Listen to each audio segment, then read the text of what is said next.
Wednesday, August 25th at the Plaza Club, ThinkTech and a number of its friends are presenting a half-day conference panel program entitled Recovery and Transformation, dealing with the root process of our current recession and how it will change life in Hawaii. Here's a discussion with Yuka Nagashima about that program.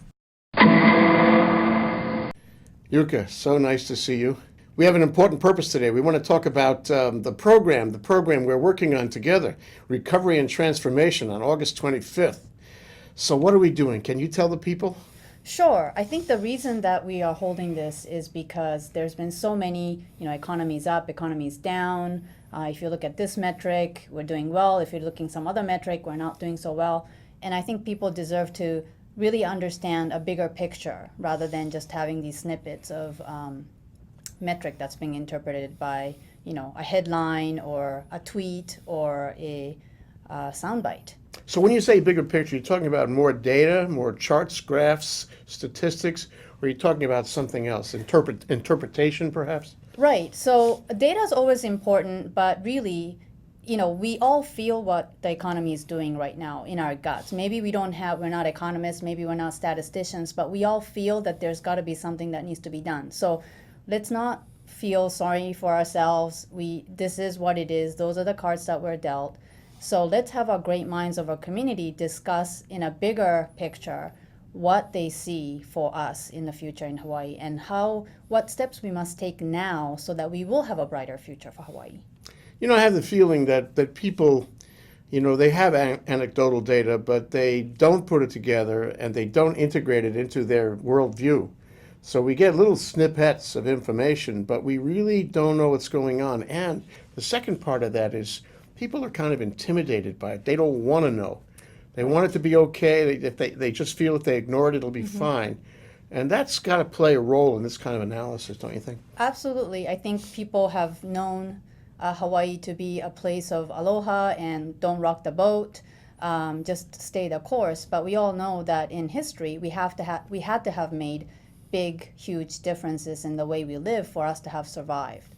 So, we had the ag culture and then tourism. That wasn't an accident. There was a concerted effort to embrace tourism, and now that's our stable. And we have the military, we have the government sector, and we need a third leg, as we all been saying. And, when the economy hits hard, it's a good time for us to really reflect, status quo doesn't work. What can we change? What should we change? And how do we change?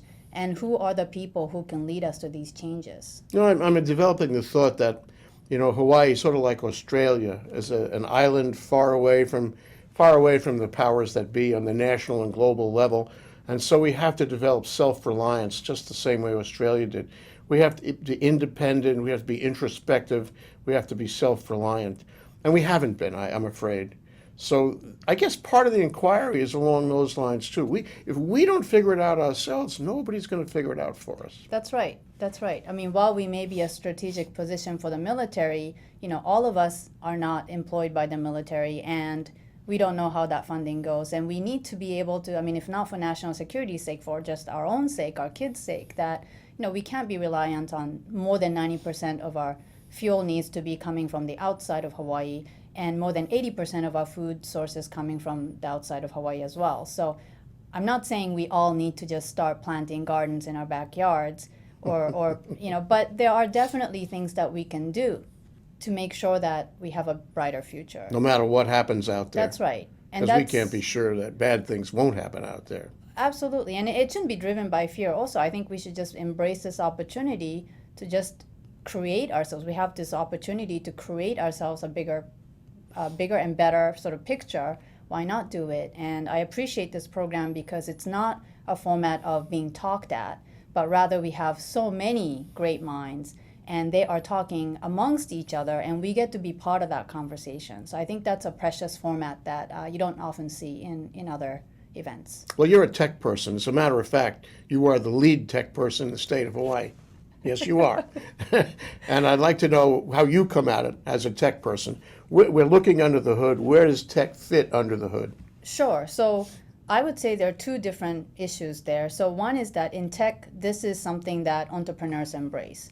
They face a challenge, they formulate a plan to attack the challenge by framing what the problem is. We come up with a solution that everybody's begging for, and we implement it. So really, if you're a great entrepreneur, we should be able to, as a community, be able to solve this economic problem as an entrepreneurship challenge. So that's one view that I have, that tech plays a great part.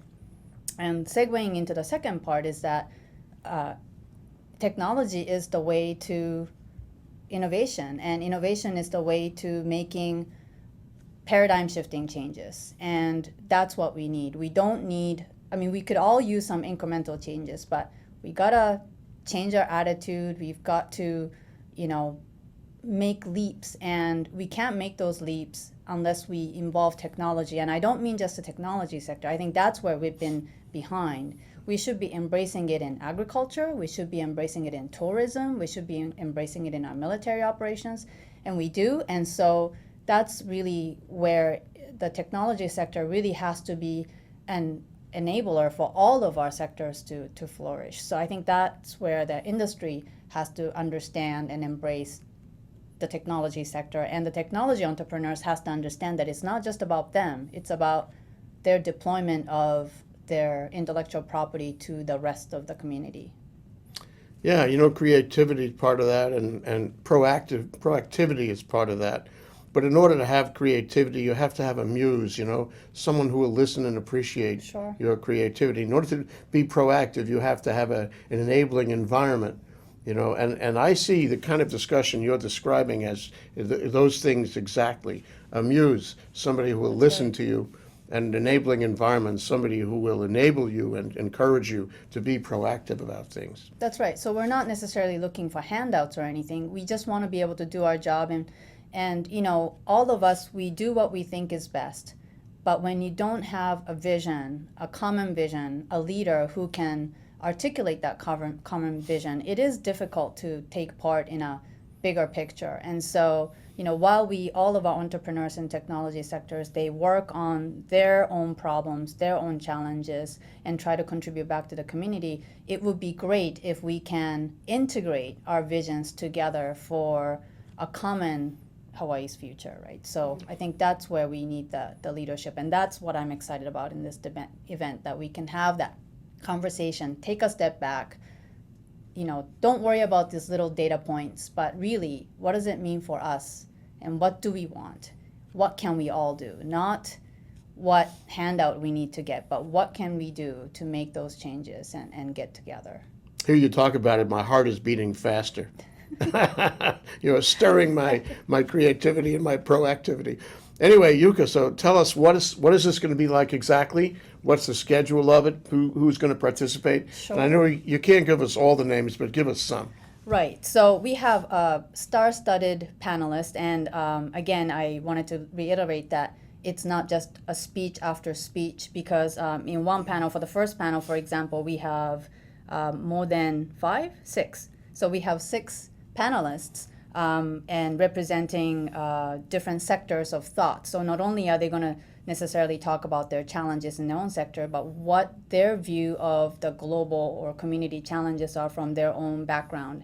And so we're going to have Randy Pereira, we're going to have a representing public unions, we're going to have Bill Spencer, and representing entrepreneurship and venture capital. We're going to have leadership in terms of former government executive perspective from John Farlas, and lots of I can't keep naming the names, but there are lots and lots of people. 25 people in all. Right, and we're going to have Darren Kimura, whom I think we all heard, and he's obviously got not only command of his own company, but shares a vision for the community. Yes, and he does.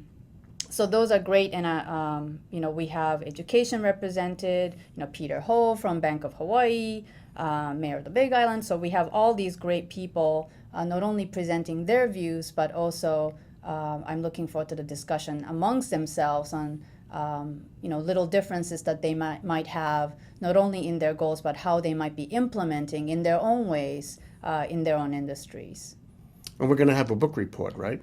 That's right. So in the middle, we're going to have a book report by, so the book is Knowing the Past, Shaping the Future. And, we're going to have a discussion about that in the middle. So there's a total of 4 panels, each studied with at least 6, except for the last one, which will be the vision of Hawaii's new leaders by 3 Hawaii's leaders. Again, Peter Ho, Billy Kenoi, and Janet Liang, sorry. Oh, well, that sounds star-studded indeed. So it's half a day, right? It starts for breakfast and it goes through lunch? That's right. So 8 o'clock is the registration, and we are adjourned at 1:30, but hopefully a lot of people would want to stick around and have, informal discussions amongst ourselves. So if I'm real interested and I want to get involved, how do I do that? You can online register 2 ways. Again, August 25th, Plaza Club, 20th floor, from 8 a.m. to 1:30 p.m. Yuka Nagashima, thank you for coming on. Thanks for working on the program, sponsoring the program, caring a lot about the program, and articulating such a vision of it. You'll be a central part of it, I know. I'm Thanks so looking much. forward to it. Thank you. Aloha.